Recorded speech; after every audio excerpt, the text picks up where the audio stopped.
अलाउल हक पंडवी बंगाल में और सैयद मखदूम अशरफ जहांगीर सिमनानी बिहार से जब बंगाल के लिए चले और जब आप अपने पीर के पास जा रहे थे, बंगाल की सरहद के करीब में जब आप पहुंचे, यहां पहुंच करके कुरान करीम की एक आयत करीमा में पढ़ करके सुना दूं। अल्लाह कुरान में फरमाता है, या अय्युहल्लज़ीना आमनुत्तकुल्लाह वब्तगू इलैहिल वसीला, ऐ ईमान वालो अल्लाह से डरो और अल्लाह की जानिब वसीला तलाश करो। वसीले से मुराद यहां कामिल पीर भी है, और ये अकीदा वहाबियों के एक इमाम ने हमें दिया। अशरफ अली थानवी ने जब कुरान का तर्जमा किया तो उसने भी वसीले से मुराद कामिल पीर लिया। सैयद मखदूम अशरफ जहांगीर सिमनानी अपने पीर मुर्शिद के पास जा रहे हैं। कुरान करीम की आयत हमें बता रही है कि वसले मौला चाहते हो तो वसीला ढूंढ लो। वसले मौला चाहते हो, अल्लाह की जानिब वसीला तलाश करो। मुफ्ती आजम हिंद उसी की तर्जमानी करते हैं कि वसले मौला चाहते हो तो वसीला ढूंढ लो, बेवसीला नजदियो हरगिज खुदा मिलता नहीं। दामने महबूब छोड़े मांगे खुद अल्लाह से, दामने महबूब छोड़े मांगे खुद अल्लाह से, ऐसे मुर्दक को खुदा से मुद्दा मिलता नहीं। और अल्लामा हसन फरमाते, तेरी अटके तो वकीलों से करे इस्तिमदाद और तबीबों से मदद ख्वाह हो इल्लत तेरी, खुले लफ्जों में कहे काजी शू का मदद, या अली सुन के बिगड़ जाए तबीयत तेरी। हम जो अल्लाह के प्यारों से इआनत चाहें, शिरक का चिरक उगलने लगे मिल्लत तेरी। हजरात, तो कामिल पीर की तलाश में जब आप बंगाल की सरजमीन पर पहुंचने वाले थे तो शेख अलाउल हक पंडवी अलैहि रहमतु व रिजवान चाश्त के बाद में थोड़ा आराम करने के लिए लेटे हुए थे। अचानक से उठे और उठने के बाद बोले, बुए यार मी आयत, मुझको मेरे यार की खुशबू आ रही है। तमाम खादिमों से कहा, खुलफा से कहा, मुरीदीन से कहा कि जल्दी से मेरे पीरो मुर्शिद की पालकी निकालो और मेरी पालकी निकालो और मेरे साथ साथ चलो। लोग चलने लगे, हैरत से लोग देख रहे हैं पीर किसके इस्तिकबाल के लिए जा रहे हैं। आज हमारे मुर्शिद किसके इस्तिकबाल के लिए जा रहे हैं। जिसके इस्तिकबाल के लिए जा रहे होंगे यकीनन वो बहुत बड़ी हस्ती होगी। जिसके स्वागत के लिए जा रहे हैं यकीनन वो काबिल एहतराम हस्ती होगी। जिसके इस्तिकबाल के लिए जा रहे हैं वो यकीनन कोई बहुत बड़ी हस्ती होगी। तकरीबन आप बंगाल से 1 कोस की दूरी पर जब आप पहुंच गए और वहीं पर खड़े होकर के आप इंतजार करने लगे, सैयद मखदूम अशरफ जहांगीर सिमनानी जब सामने आए तब आपके चेहरे पे खुशी के आसार जाहिर होने लगे।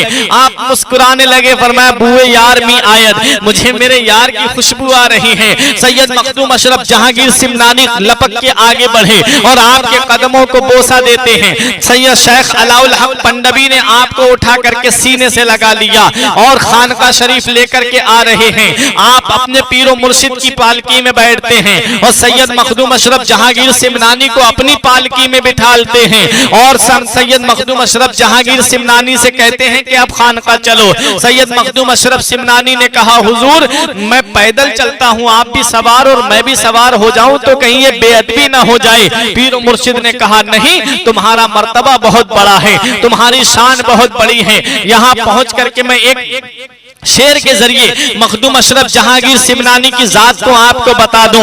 एक शायर ने बड़े अच्छे अंदाज में कहा था, उसके अंदर कुछ तरमीम करके मैं यूं कह रहा हूं कि हर मुरीद अपने मुर्शिद के ऊपर नाज करता है फारूक नूरी, शान नाज जिस पर करे पीरो मुर्शिद, शान अशरफ को ऐसी मिली है। सैयद मखदूम अशरफ जहांगीर सिमनानी की शान वो है, आपकी जात वो है कि पीरो मुर्शिद आपके ऊपर नाज कर रहे हैं, पीरो मुर्शिद आपके ऊपर फख्र कर रहे हैं। हर मुरीद अपने पीर के ऊपर तो नाज करता है, लेकिन मखदूम अशरफ सिमनानी की जात वो है कि पीरो मुर्शिद जिसके ऊपर नाज कर रहे हैं। आपको खानका शरीफ लाया जाता है, लाने के बाद आपके लिए दस्तरख्वान बिछाया जाता है। पीरो मुर्शिद ने 4 लुक़मे अपने हाथों से आपको खिलाए, आप वो लुक़मे खाते हैं, खाना खा करके सैराब हो जाते हैं। उसके बाद आपको जो तबर्रुकात रखे हुए थे पीरो मुर्शिद के पास में, शेख अलाउल हक पंडवी ने वो तबर्रुकात सैयद मखदूम अशरफ जहांगीर सिमनानी को दे दिए और तमाम सलासिल और खिलाफत की इजाजत सैयद मखदूम अशरफ जहांगीर सिमनानी को दे दी जाती है। अब सैयद मखदूम अशरफ जहांगीर सिमनानी को तमाम सलासिल की इजाजत मिल गई, तमाम तबर्रुकात मिल गए और आप अपने पीर मुर्शिद की बारगाह में रह रहे हैं। तो रिवायतों में मिलता है तकरीबन 12 साल तक आप अपने पीर मुर्शिद की बारगाह में हाजिर रहे, पीर मुर्शिद की बारगाह में हाजिरी आप हाजिर रहे। हजरात गिरामी, जब सैयद मखदूम अशरफ जहांगीर सिमनानी ने वहां से चलने का इरादा किया तो पीर मुर्शिद एक दिन सोच रहे थे, शबे बारात थी, 14 शाबान थी, आप शबे बारात के नवाफिल अदा कर रहे थे। पीर मुर्शिद के दिल में ये ख्याल आ रहा था कि कोई ऐसा लक़ब मिल जाता जो मैं अपने मुरीद को दे देता, कोई ऐसा लक़ब मुझे मिल जाता जो मैं अपने मुरीद को दे देता और मेरा मुरीद वो लक़ब अपने नाम के साथ में जोड़ लेता। हजरात, आप रात में शबे बारात के नवाफिल पढ़ रहे हैं और आदो वज़ाइफ में सैयद मखदूम अशरफ सिमनानी मशगूल हैं। हजरात, तारीख बताती है कि रात में गैब से आवाज आ रही थी, जहांगीर जहांगीर जहांगीर। आपके पीर मुर्शिद ने जब ये आवाज सुनी, मखदूम अशरफ सिमनानी से फरमाया, ये आवाज सुन रहे हो? कहा, हाँ मैं भी आवाज सुन रहा हूँ। तब आपके पीर अलाउल हक पंडवी ने कहा, मैं चाहता था कि तुम्हें कोई लक़ब दे दिया जाए जो तुम मेरे पास से जब जाओ तो मेरा वो लक़ब तुम्हारे नाम के साथ में लग जाए। कहा, अल्लाह तबारक व तआला ने गैब से तुम्हें जहांगीर का लक़ब अता फरमाया है।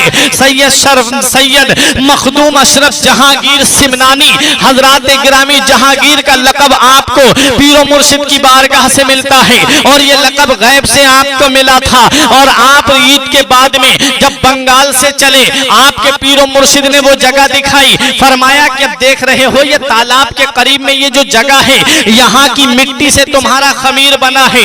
मखदूम अशरफ जहांगीर सिमनानी के पीर मुर्शिद कहते हैं, बेटा ये जो तालाब के करीब में तुम जगह देख रहे हो, यही की मिट्टी से तुम्हारा खमीर बना है और तुम्हारी यही आरामगाह होगी, यही तुम्हारा आखिरी मस्कन होगा, यहीं पर तुम्हारी कब्र बनेगी। अल्लाह अकबर। वो नजारा दिखा दिया पीर मुर्शिद ने, वो मंजर दिखा दिया पीर मुर्शिद ने।